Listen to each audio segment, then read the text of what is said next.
If you are looking for a game that will make you an offer you can't refuse, Mafia Definitive Edition is the one. Set in the 1930s in a fictional city called Lost Haven, this game is inspired by the Windy City herself, Chicago. We follow the journey of Tommy Angelo, who starts as a cab driver during the times of Great Depression, and eventually rises through the ranks to become Don's trusted gangster. Mafia Definitive Edition is a remake of a 2002 game with the same title, and a lot has changed in the last 20 years. We no longer talk to each other. We've seen the rise of self-driving cars, sophisticated AI, and video games that blur the line between reality and virtual worlds. But despite all of these changes, a good Italian mafia story remains a timeless theme. The characters, storyline, and overall atmosphere of Mafia Definitive Edition have been reimagined and are better now than ever before. Perhaps you are like me, and when you saw a remake of first Mafia title, you thought, hey, that's how I remember the game as a child. Did it change all that much? I was curious to see just how much my nostalgia glasses have altered my perception of the original. And so I fired up a YouTube video of a gameplay from the original version of the game to see exactly how big the difference is. And boy, did my nostalgia glasses deceive me on this one. I remembered the game to have advanced graphics and realistic feeling of the city as well as characters. While the graphics and realism were impressive at the time, they've aged poorly compared to modern standards. So I am extremely happy to report to you guys that the difference between both editions of first Mafia game is startling. It's clear that developers put a lot of work in remaking this game, and I, for one, appreciate that a lot. In this video, I will share with you my thoughts after revisiting Lost Haven after more than 20 years, to help you decide whether this title is worth your time now in 2023. But real quick, before I get into this video, if you happen to enjoy it, please make sure to subscribe and also drop us a like. It only takes 1 second of your time, but makes a huge difference in how the video performs in the YouTube algorithm. Alright, let's talk about the good sides of Mafia Definitive Edition.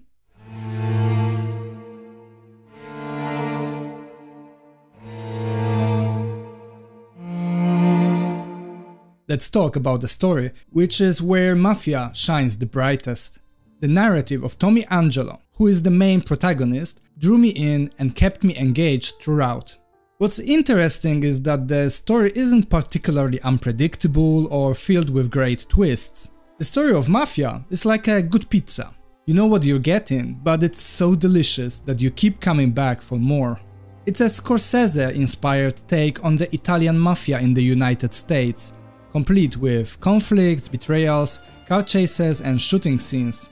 But what really hooked me were the slower moments of the game, particularly the conversations between characters during car rides to mission locations. These dialogues reveal the motivations and backgrounds of the characters and feel natural and human, thanks to the quality of the script writing and voice acting. Tommy may not be as iconic as Snake, Ellie or Geralt, but he's definitely not as forgettable as that one guy from that one Ubisoft game. For me, the real MVPs of the story were the supporting characters. I loved Sam and Polly, I empathized with Frank, found Sarah charming and respected Don Salieri.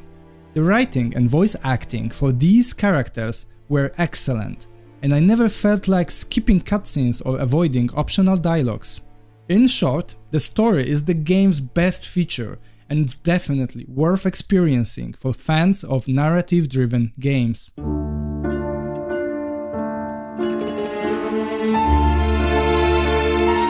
One of the most refreshing aspects of Mafia 1 is its pacing. In an era of overblown open-world games where developers seem to prioritize quantity over quality, it's a relief to play a title that focuses on delivering a concise, well-crafted experience.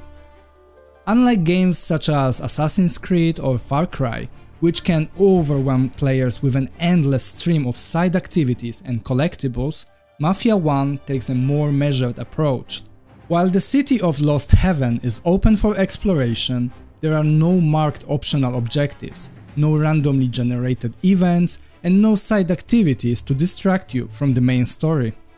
By keeping the game half open, the developers have struck a balance between freedom and focus. You are free to explore and admire its richly detailed interiors, but you won't waste hours chasing after meaningless objectives or grinding for upgrades. The absence of skill trees, equipment crafting, or upgrade systems further reinforces the game's focus on storytelling. You are not playing to level up your character or to acquire new gear, but to experience Tommy Angelo's journey as he rises through the ranks of the Mafia. As a result, Mafia Definitive Edition can be completed in roughly 15 hours of playtime, and yet, despite its relatively short length, the game manages to deliver a satisfying and memorable experience. You won't feel like the game overstayed its welcome or wasted your time, but rather that every moment was crafted with care and purpose. In a world where games are becoming longer and more bloated, Mafia 1 is a breath of fresh air. It's a reminder that sometimes less is more, and that a well-told story can be more rewarding than 1,000 meaningless tasks.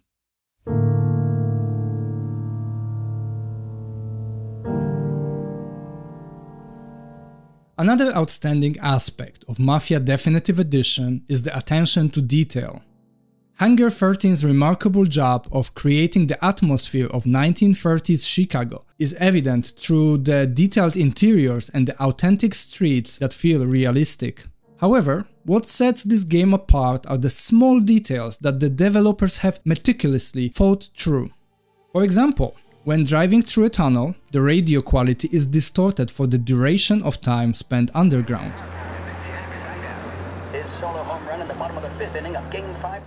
Or when entering a building during rainfall, the floor near the entrance is slightly wet.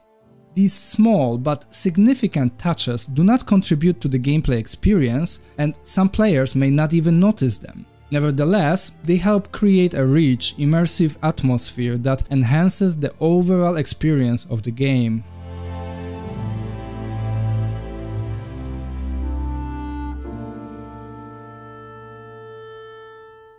Mafia Definitive Edition has undergone an impressive graphical overhaul. Unlike a simple remaster, the game has been completely rebuilt, offering players a much more detailed and realistic portrayal of 1930s Lost Heaven.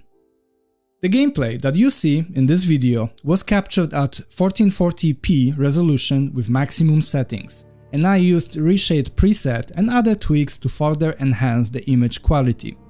My gaming setup, consisting of a Ryzen 7 5800X and an RTX 3070, was able to handle the game well without any significant frame rate drops. I consistently maintained around 80 to 100 FPS. While the game looks impressive overall, there were some minor graphical imperfections that caught my attention. The edges of objects appeared slightly rough, and some textures lacked the same level of details as others. Additionally, certain cutscenes featured low-resolution textures, as was the case during the scene in a toilet, which you can see now on the screen. But despite these minor shortcomings, Mafia Definitive Edition remains a visually stunning game that runs well and truly immerses players in Tommy's story and the world of Lost Heaven.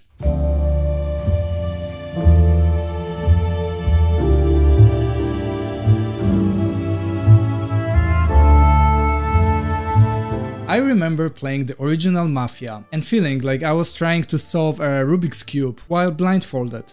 It was tough. Part of the difficulty could be attributed to the game's gameplay, which was not the smoothest to say the least, but I also had limited experience and skill at the time, being only around 15 years old.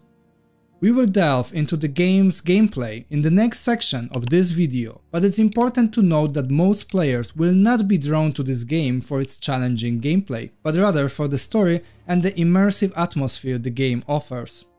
You know, I have a love-hate relationship with difficult games. On one hand, they can be incredibly rewarding when you finally overcome a tough challenge. On the other hand, they can make you want to pull your hair out. Thankfully, Mafia Definitive Edition offers a range of difficulty settings, so you can actually choose the level of punishment you want to inflict on yourself. While the original difficulty is still available for those of you seeking a challenge, players are no longer forced to contend with an excessively high level of difficulty that could detract from their overall experience and joy coming from the story of the game. Okay, now let's explore the "I wish it was better" aspects of this game.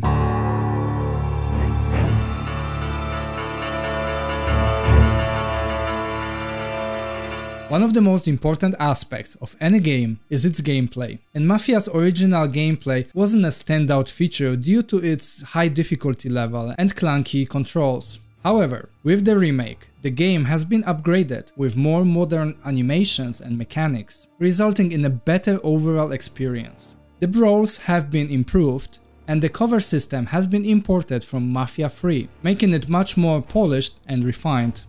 Although the gameplay has been improved, it still falls short when compared to modern titles. One of the main issues is the lackluster enemy AI, which doesn't provide much of a challenge. Additionally, the gunplay feels particularly stiff and lacks the satisfying feeling that we have come to expect from modern games. The accuracy of the guns in the game is realistic, but it doesn't add much joy to the experience of firing weapons. I guess it's authentic, but it's not exactly thrilling. Personally, I found myself sticking with a default pistol and only using a shotgun as a backup option for an occasional close-range gunfight.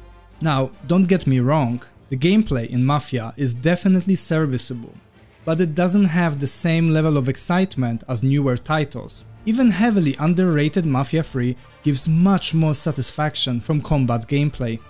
Thankfully, the just good enough gameplay of Mafia 1 never becomes a problem, thanks to its well-paced experience. If the game had a gameplay loop similar to that of Mafia 3, it would be a very different conversation. If we had to clear similar enemy hideouts time and time again, we would get upset rather sooner than later. But with a 15-hour completion time, the game never becomes repetitive or unsatisfying. I know, this point may seem quite ironic, considering that previously I praised the game for its focused gameplay, but I believe that some additional content would greatly enhance the experience. I don't mean adding tons of useless side quests, but rather providing small storylines for the major characters in the game. For those of us who have come to love the world and its characters, having the opportunity to bond with them a little bit more would be greatly appreciated. This could involve a couple of missions per major character, nothing too major or excessive. Currently, the game only offers the main storyline, and even the free ride mode is lacking in content. You can essentially ride around the city and cause chaos without any real purpose. By adding more side content, the game would become more engaging and offer players a reason to explore the world beyond the main storyline.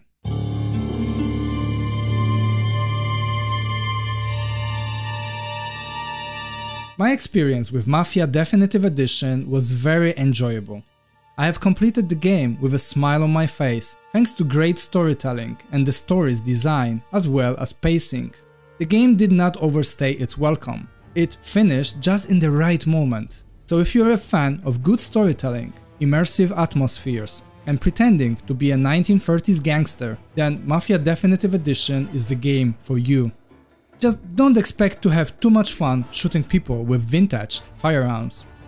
If you have enjoyed this video, then perhaps consider subscribing to my channel for more gaming content. Thanks for your time, and I see you in the next one.